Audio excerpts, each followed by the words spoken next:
Mabiyayang araw mga kapatid, i-share ko po sa inyo ang ating verse of the day. Ito po ay makikita natin sa John 15:16, so sabay-sabay po natin basahin ang salita ng Diyos. Sabi nga po dito, hindi kayo ang pumili sa akin. Ako ang pumili sa inyo, hinirang ko kayo upang kayo'y humayo at magbunga at manatili ang inyong bunga.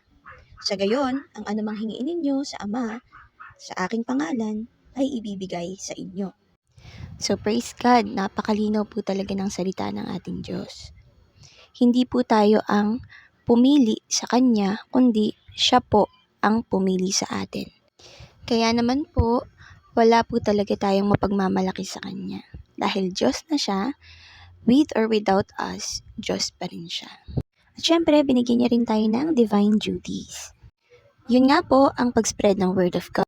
At syempre po, hindi lang tayo basta mag-spread, dapat po ay meron tayong consistency. At paano nga ba natin masesecure ang ating consistency sa pag-word? So, dito na po papasok ang sinabi ng ating Panginoon, na anuman ang hingiin natin sa Ama, sa Kanyang pangalan ay ibibigay niya at ipagkakaloob niya. Sa madaling salita po, mananatili tayong nakakonekta sa ating Panginoon.